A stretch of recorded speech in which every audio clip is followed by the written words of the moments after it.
அனைவருக்கும் வணக்கம். இன்றைக்கு நமக்கு கிடைத்த அதிர்ச்சிகரமான செய்தி ஒன்று நண்பர்களே. யுக்ரைன் ரஷ்யா போரை பற்றியது. ரஷ்யாவுக்குள்ள புகுந்து ஒரு பயங்கரமான ஒரு தாக்குதலை நடத்தி இருக்குது யுக்ரைன். ரஷ்யாவுடைய 41 போர் விமானங்களை ஒரே நாளில் அழிச்சிட்டோம் அப்படின்னு சொல்லி யுக்ரைன் அறிவிச்சிருக்குது. ரஷ்யாவுடைய விமான தளங்கள் ஒன்றல்ல இரண்டல்ல 3 பெரிய ரஷ்ய விமான தளங்களை தாங்க தாக்கி அழிச்சிருக்கிறோம். அந்த 3 தளங்கள்ல இருந்த 41 போர் விமானங்களை நாங்கள் அழிச்சிட்டோம் அப்படின்னு சொன்னதோடு இல்லாமல் ரஷ்யாவுடைய கெப்பாசிட்டி இருக்குல்ல அந்த மிசைல்களில் 31% நாங்கள் அழிச்சிட்டோம் அப்படின்னு சொல்லி ரஷ்யாவின் மீது தாங்கள் வெற்றிகரமான ஒரு மிகப்பெரிய தாக்குதலை நடத்தணும் அப்படின்னு சொல்லி ஜெலன்ஸ்கி, யாரு, யுக்ரைனுடைய அதிபரான ஜெலன்ஸ்கி அறிவிச்சிருக்கிறாரு. இந்த செய்தி எந்த அளவுக்கு உண்மை, இதில் இந்தியா கற்றுக்கொள்ள வேண்டிய பாடம் என்ன, இதை பற்றியெல்லாம் தான் நாம் இன்னைக்கு பார்க்க போகிறோம் நண்பர்களே. இந்த வீடியோ மிக மிக முக்கியமான வீடியோ நண்பர்களே. ஒவ்வொரு இந்திய தேசபக்தரும் கண்டிப்பாக இதை பார்க்கணும். பார்த்துவிட்டு இதில் இந்தியா எப்படி பாகிஸ்தானிடமிருந்தும் சீனாவிடமிருந்தும் பங்களாதேஷிடமிருந்தும் நம்மை தற்காத்து கொள்ள வேண்டும் அப்படிங்கிறதுக்கான படிப்பினை அடங்கி இருக்குது அப்படிங்கிறதையும் நாம் உணர வேணும்.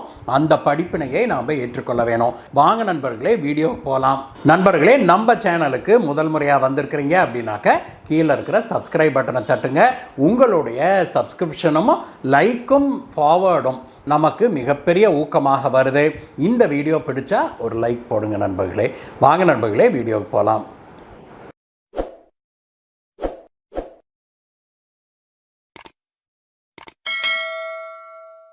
நண்பர்களே, இன்றைக்கு அதிகாலையில் நமக்கு கிடைத்த செய்தி என்ன அப்படின்னாக்க, யுக்ரைன் ரஷ்யாவுக்குள்ள புகுந்து ரஷ்யாவுடைய 3 விமான தளங்களை அடிச்சு நொறுக்கி இருக்குது அப்படிங்கிற செய்தி தான் அது. இது இந்த ரஷ்ய யுக்ரைன் போர் தொடங்குறதுலேருந்தே யுக்ரைன் ரஷ்யாவின் மீது நடத்தி இருக்கிற மிகப்பெரிய தாக்குதல் அப்படிங்கிறத நாம் ஒப்புக்கொள்ளத்தான் வேணும். இதை ஜெலன்ஸ்கி அறிவிச்சிருக்கிறாரு. அதை ரஷ்யாவும் இப்பொழுது ஒப்புக்கொண்டிருக்குது அப்படிங்கிறதான் பார்க்குறோம்.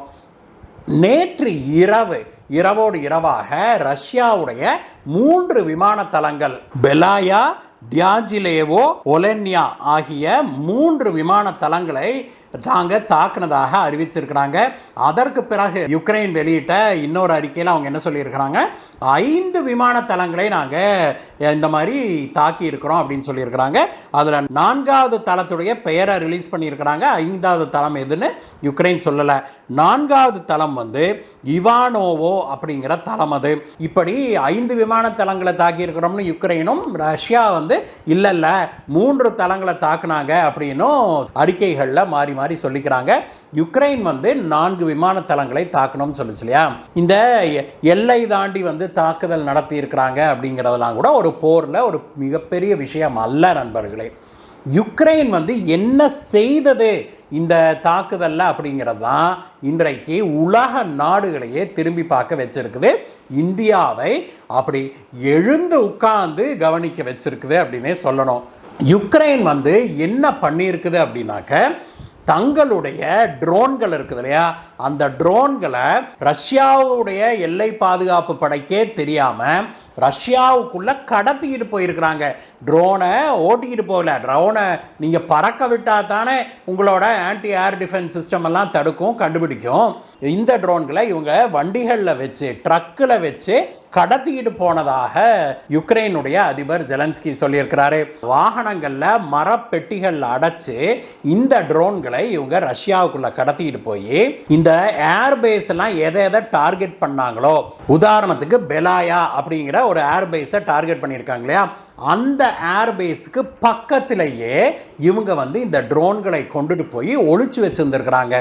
அதற்கு பிறகு நேற்று ஒரே சமயத்தில் யுக்ரைனுடைய அதிபர் கமாண்ட் கொடுத்த உடனேயே 1-2 இல்லை நண்பர்களே, ஒரே சமயத்தில் 117 ட்ரோன்களை ஒரே சமயத்தில் பறக்க விட்டுருக்கிறானுங்க யுக்ரைன்காரனுங்க. அதுவும் எப்படி, ரஷ்யா 3 ஏர்பேஸ் சொல்லிச்சு, யுக்ரைன் 5 ஏர்பேஸ் சொல்லிருக்குது. ரஷ்யாவுக்குள்ள இந்த ரஷ்யாவுடைய ஏர்பேஸ்கள் பக்கத்திலேயே இந்த ட்ரோனை ஒளிச்சு வச்சிருந்து ரஷ்யாவுடைய கண்ணில் மண்ணை தூவிட்டு ஒளிச்சு வச்சிருந்து அங்கே பக்கத்தில் இருந்தே இந்த ட்ரோனை பறக்க விட்டு இந்த ஏர்பேஸ்க்குள்ளே நிறுத்தியிருந்தாங்க இல்லையா, அந்த போர் விமானங்கள் மீது சரமாரியான குண்டுகளை பொழிந்து அதில் 41 போர் விமானங்களை ஒரே சமயத்தில் அழிச்சிருச்சு யுக்ரைன் அப்படின்னு அறிவிச்சிருக்கிறாங்க. ரஷ்யாவுடைய இராணுவத்தை மீறி, ரஷ்யாவுடைய எல்லை பாதுகாப்பு படையை மீறி, ரஷ்யாவுடைய இன்டெலிஜென்ஸ் உளவுத்துறை இருக்குது இல்லையா, உளவுத்துறையுடைய கண்ணையும் கூட மண்ணை தூவிட்டு யாருக்குமே தெரியாம யுக்ரைன் எப்படி இத்தனை ட்ரோன்களை 1-2 117 ட்ரோனை அவன் பறக்க விட்டுருக்கிறான்னா, அப்ப இன்னும் அதிகமான ட்ரோன்களை இவன் நாட்டுக்குள்ள கடத்திட்டு போயிருக்கிறான் தானே அர்த்தம்.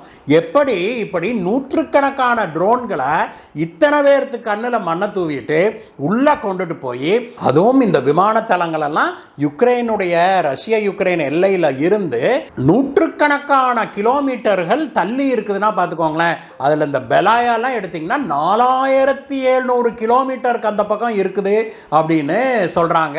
அப்போ அவ்வளவு தூரத்துக்கு 4700 கிலோமீட்டருக்கு இவன் இந்த ட்ரோன்களை யாரு கண்ணிலையுமே படாம அத்தனை பேத்து கண்ணிலையும், ஒரு நாட்டில் போர் நடக்குது அப்படின்னா எத்தனை செக்கிங் இருக்கும், எத்தனை உளவுத்துறை ஆட்கள் வேலையை செய்து கொண்டிருப்பாங்க, எப்படி இராணுவ செக்கிங் எல்லாம் இருக்கும் இல்லையா, இதையெல்லாம் மீறி 4700 கிலோமீட்டர் உள்ள கொண்டுட்டு போய் அந்த பேஸுக்கு பக்கத்திலேயே வச்சு எங்கேயோ ஒழிச்சு வச்சிருந்து எல்லாத்தையும் ரெடி பண்ணி கோஆர்டினேட் பண்ணி அங்கிருந்து அடிச்சிருக்கிறானுங்க நண்பர்களே. இதில் ரஷ்யாவுக்கு ஒரு மிகப்பெரிய அடி அப்படின்னு சொல்றாங்க. ரஷ்யாவுடைய மொத்த இந்த மிசைல் கொண்டு தாக்குகிற இந்த கெப்பாசிட்டி இருக்குதுல, அதில் 31% தான் அழித்து விட்டேன் அப்படின்னு யுக்ரைன் பெருமிதமாக சொல்லி இருக்குது. அதோடு இல்லாமல் யுக்ரைனுடைய அதிபர் டிவியில் வந்து ரஷ்யாவை எதிர்த்து பேசி கொக்கரிக்கிறத நம்ம பார்க்க முடிஞ்சது. தான் ஏதோ ஒரு மிகப்பெரிய வெற்றியை அடைந்து விட்டது போல ரஷ்யாவின் மீது இந்த தாக்குதல் நடத்தினதுக்காக தான் வந்து அவ்வளோ வேலை செஞ்சுருக்கிறேன், 1.5 வருஷம் நான் பிளான் பண்ணி இதை செஞ்சேன் அப்படின்னு கொக்கரிக்கிறத பார்க்க முடிஞ்சது. அதோட இல்லை, கையோட என்ன பண்ணியிருக்கிறாரு, இப்போ இஸ்தான்புல்ல பேச்சுவார்த்தை நடந்து கொண்டிருக்குது இல்லையா, அதனுடைய ரவுண்டு 2 நடக்க போகுது. ரஷ்யா யுக்ரைன் போர் நிறுத்தத்துக்கான பேச்சுவார்த்தை அமெரிக்காவுடைய தலைமையில். அதுக்கு யுக்ரைன் வந்து இப்போ ஃப்ரெஷ்ஷாக ஒரு ப்ரொபோசலை அனுப்பியிருக்குது. அது என்னன்னா, எந்த கண்டிஷனும் போடக்கூடாது, ரஷ்யா சீஸ்ஃபயரை அமல்படுத்த வேணும் அப்படிங்கிற ஒரு சீஸ்ஃபயருக்கான ஒப்பந்தத்துடைய டிராஃப்டை அனுப்பியிருக்குது இப்பொழுது யுக்ரைன். அங்கே இது வந்து ரஷ்யாவில் பெரும் பிரளயத்தையே ஏற்படுத்தி இருக்குது அப்படின்னு சொல்கிறாங்க நண்பர்களே. ரஷ்யாவுடைய உளவுத்துறைங்கிறது உலகத்திலேயே ரொம்பவுமே ஒரு சக்தி வாய்ந்த பயங்கர பவர்ஃபுல்லான ஒரு உளவுத்துறை அப்படிங்கிறது நமக்கு தெரியும். அந்த உளவுத்துறையுடைய கண்ணிலேயே மண்ணை தூவிட்டு ஒவ்வொரு ஏர்பேஸும் பார்த்தா 700 கிலோமீட்டர் 900 கிலோமீட்டர், நான் சொன்ன மாதிரி பெலாயா வந்து 4700 கிலோமீட்டர் தள்ளி இருக்குது எல்லையிலிருந்து. அவ்வளோ தூரம் இந்த ட்ரோன்களை கடத்தி லாரியில் கொண்டுகிட்டு போய் அங்கே இறக்கி அதுக்கு பிறகு அங்கே அசம்பிள் பண்ணி இதை ரெடி பண்ணி அதுக்கப்புறம் இவனுங்க இங்கேருந்து கண்ட்ரோல் பண்ணி ஏவி இருக்கிறானுங்கன்னா எவ்வளோ பெரிய இன்டெலிஜென்ஸ் ஃபெயிலியர் இது அப்படிங்கிறத நாம் உணர முடியுது நண்பர்களே. இந்த தாக்குதல் இப்பொழுது உலக நாடுகளை எழுந்து உட்கார்ந்து கவனிக்க செய்திருக்குது அப்படின்னே சொல்லணும். குறிப்பாக இந்தியாவுக்கு இது ஒரு ரெட் ஃப்ளாக், ஒரு எச்சரிக்கை மணி அப்படின்னே நம்ம சொல்லணும் நண்பர்களே. இதே போன்ற ஒரு டாக்டிக்கை பாகிஸ்தானோ சீனாவோ பங்களாதேஷோ கையில் எடுத்துடக்கூடாது அப்படிங்கிறதுல இந்தியா ரொம்பவுமே உஷாராக இருக்க வேணும். இப்போ நம்ம எல்லைக்கு அந்த பக்கம் வந்து வருது அப்படின்னா நம்ம ஏர் டிஃபென்ஸ் சிஸ்டமை வச்சுருக்கிறோம், அது வந்து தடுக்குது. ஆனால் எப்படியாவது இவனுங்க எல்லைக்குள்ளே கடத்திக்கிட்டு வந்துட்டு உள்ளேருந்து ஏவனானா ட்ரோனை, அப்போ நாம் என்ன பண்ண முடியும் அப்படிங்கிறதுக்கு இந்தியா ஒரு நிரந்தரமான ஒரு தீர்வை கண்டுபிடிக்க வேணும். அதோடு இல்லாமல் இந்திய பாகிஸ்தான் எல்லையை மிக டைட்டாக சீல் வைக்க வேணும். அதே போல் பாகிஸ்தானுக்கு பங்களாதேஷ் ஆதரவாக இருப்பதால் இந்திய பங்களாதேஷ் எல்லையை உடனடியாக டைட்டாக சீல் வைக்க வேணும். ஒரு காக்கா கூட அந்த பக்கம் இந்த பக்கம் போகாத மாதிரி இந்தியா உறுதியோடு இதை கையாள வேணும். இல்லைன்னா எப்படி ஹமாஸ் வந்து டனல்களை வச்சு அவன் தாக்குதல் நடத்துறத பார்த்து கண்டுபிடிச்சா அவனுங்களையே அழைச்சிட்டு வந்து ட்ரைனிங் கொடுக்க சொல்லி இவனுங்களும் பாகிஸ்தான் காரணங்களும் டனலில் வீடுகளில் புகுந்து வேலை செய்ய ஆரம்பிச்சானுங்களோ அதே போல யுக்ரைனை பார்த்து இந்த யுக்தியையும் இவனுங்க காப்பி அடிப்பதற்கான வாய்ப்புகள் அதிகம் இருக்குது. அதனால இந்திய அரசாங்கம் இதை ஒரு எச்சரிக்கை மணியாக எடுத்துக்கொண்டு உடனடியாக இதற்கான தடுப்பு நடவடிக்கைகளில் இறங்கணும் அப்படின்னு தான் பாதுகாப்பு வல்லுநர்கள் பலரும் இன்றைக்கு குரல் எழுப்பி வராங்க. நாமும் அதையே தான் மத்திய அரசை கேட்டுக்கிறோம் நண்பர்களே. இந்த சமயத்தில் இந்தியர்கள் நாம் ஒவ்வொருவரும் கவனமாக இருக்க வேணும். நமக்கு தெரிஞ்சு எவனாவது இந்த மாதிரியான வேலைகளில் செய்கிறானுங்க, ஒரு சந்தேகம் ஏற்படுது அப்படின்னா நம்ம உடனடியாக நம்முடைய அரசாங்கத்துக்கு போலீஸுக்கு இன்ஃபார்ம் பண்ணணும்.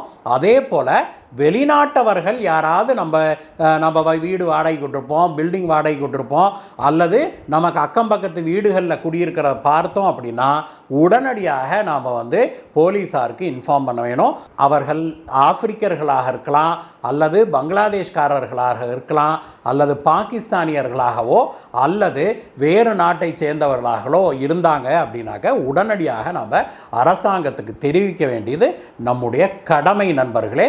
அதை கண்டிப்பாக நம்ம செய்ய வேணும்.